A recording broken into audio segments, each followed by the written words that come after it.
it's your friend Kat. Today we're going to do a superhero makeup transformation of the extraterrestrial Kree warrior, Captain Marvel, who keeps having recurring memories of a past life from a US Air Force pilot. Captain Marvel tries to uncover secrets of her past with her superpowers to end war. I'm definitely a sucker for superhero movies, so let's get started with the Captain Marvel makeup transformation.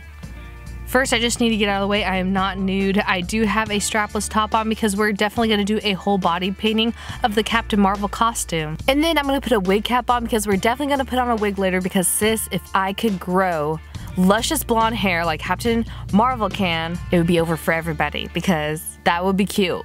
It'd be so much easier to dye my hair. Anyways, once this wig cap is on and secure, so our wig doesn't go flying, I'm gonna get a makeup base. This is the Bobbi Brown Vitamin Enriched Face Base. You don't need something this bougie or extravagant. Whatever face base works for you and your skin type, that is good.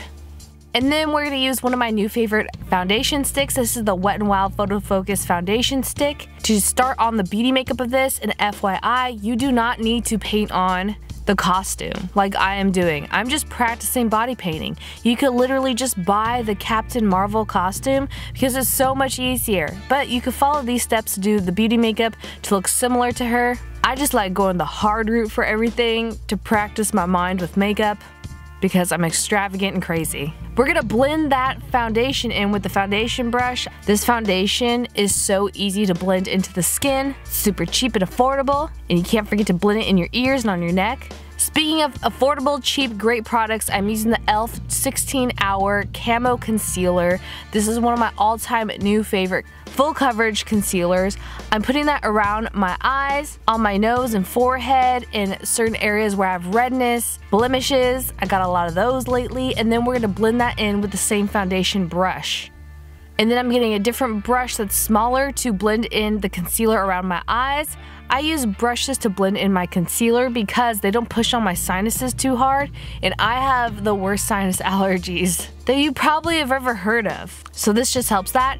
Then I'm getting even more concealer because I'm excessive like that, and it's going to be a lighter concealer that's gonna brighten up the hollow dark circles, bags under my eyes. The only luxury bags I carry are the ones under my eyelids. They're deep dark purple, and as you can see, I'm doing the high points of my nose, some on my forehead and chin, just to make those more highlighted and prominent and give a three-dimensional look, and blending that in with a brush, the same brush that I used to blend in the other concealer. And once that's blended in, I'm gonna get my Tarte Brightening Shape Tape Powder. This stuff is magic. It's like a banana powder for under your eyes that brightens all of that up.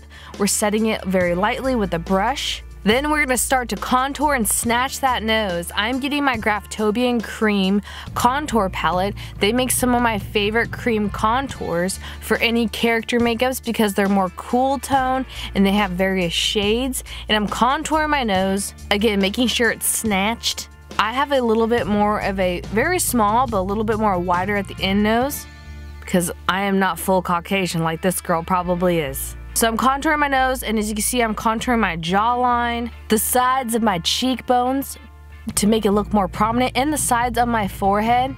Then I'm gonna use the same foundation brush to blend that in. Once all your contour is blended into the skin and it looks a little bit more natural than just brown spots all over your face, we don't want that.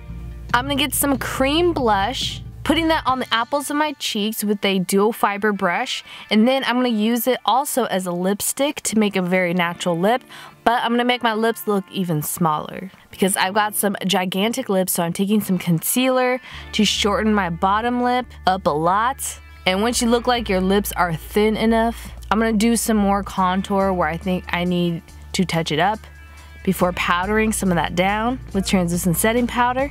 And then I got a brow pencil to do the little mole on her face.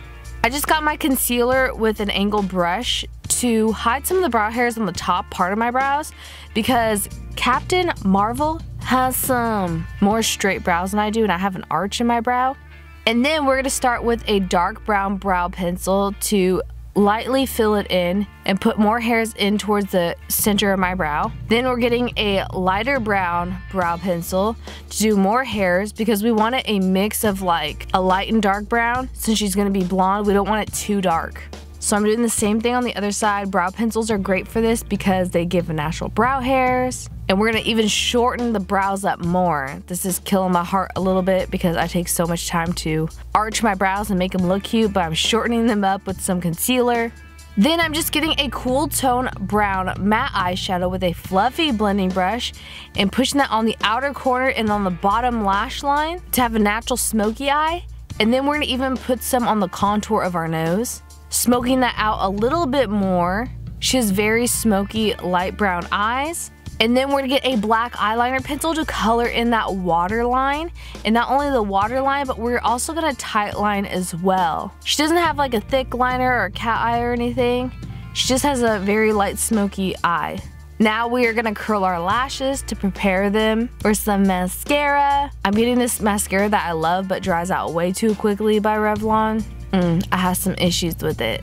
Then we're getting our highlighter. This highlighter is by Pixi. Pixi makes a decent highlighter. It's very pretty and it's like, could be super shocking, but if you do it lightly, it's kind of like a shocking little bit of glow, but a glow from within. It's very buildable.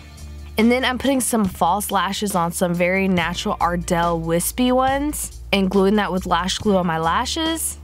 After that, we're done with the beauty makeup, but it's time to get these body paints because it's time for the hard part, the body painting of the costume. And like I said, you don't need to body paint this costume. You could just buy a costume. But as you see, I did a blue stripe and then I get the red aqua paint to start doing the rest of Captain Marvel's costume. When painting the complicated Captain Marvel body painted costume, you really have to study that picture of the outfit that you find on Google. And I do a color blocking method. I'm gonna lay the colors down in basic shapes on my chest and body with these bright, beautiful WOLFE FX body paints. They have more of a waxy consistency, so they'll be very pigmented.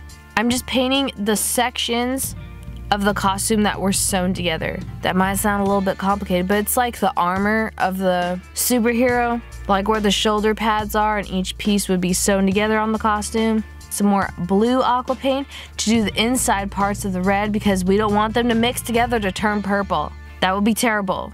She's blue and red, not purple. Once that's dry, we're gonna get our Jaclyn Hill Morphe palette, the original one, the most sickening one. And I'm getting the matte burgundy red color in there with the brush to start coloring on top of the red. To deepen that red, give this costume some texture. Like I said, we're color blocking, so we do one base color and then we layer on other colors on top. This will make your whole costume look more 3D, more realistic, and you're just doing that on the red parts for now with this burgundy matte eyeshadow, whatever burgundy matte eyeshadow you have. And I'm doing like some panels of darker burgundy too on the front part of my chest.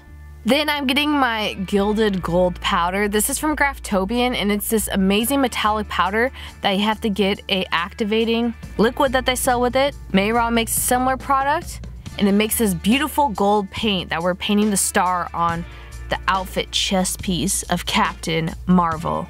And we're gonna do some gold lining on this costume. This powder could be a little bit tricky to work with.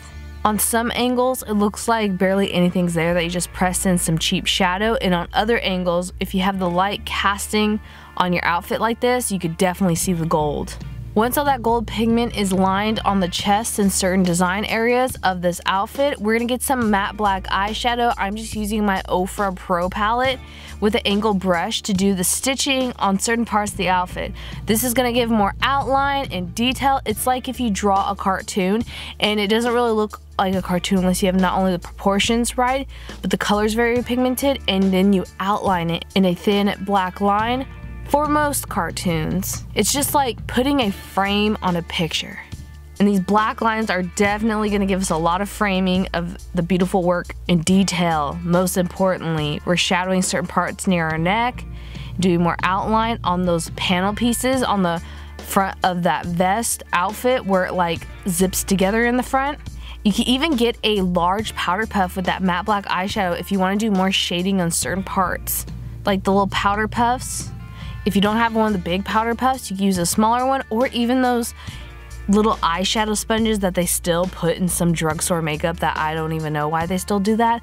And I'm painting some of that star yellow off camera. And I even outlined the star of the chest with the black eyeshadow too before getting this beautiful wig. Your girl just got a wig off of Amazon that looked the most similar to Captain Marvel, and you want to make sure wherever the part of the wig is that it's off tilted to the side, and you want to make sure it's a natural, more dirtier blonde with some light waves that's a medium, almost like a little longer than a Bobbi cut hairstyle. If you're finding a wig for Captain Marvel, once that's positioned on your hair, you could pin back some of the front pieces, but then you'll be completely done with our Captain Marvel makeup transformation.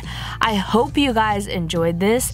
The body painting on this was so difficult. Not just difficult, I would say a very, very long process. I think this took me 3.5 hours. I'm kind of glad that these superheroes don't have crazy beauty makeup and it's more of a natural look, because imagine doing a crazy cut crease with a lot of contour and bright lips on top of all this body painting. That would take even a longer time. But I would be down for the challenge. But I hope you guys enjoyed this Captain Marvel makeup transformation. Have you guys seen this movie? Who is your favorite superhero? I would love to know in the comments. Subscribe to this channel for more makeup videos every Monday and Friday. I do 2 videos a week, Makeup Mondays and Effects Fridays, for more videos like this and cooler ones in the future.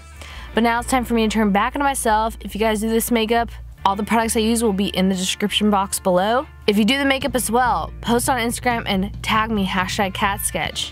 You can follow me all over Instagram. I'm on Twitter, everywhere, Facebook. I love you guys, and I'll see you in the next video. Bye!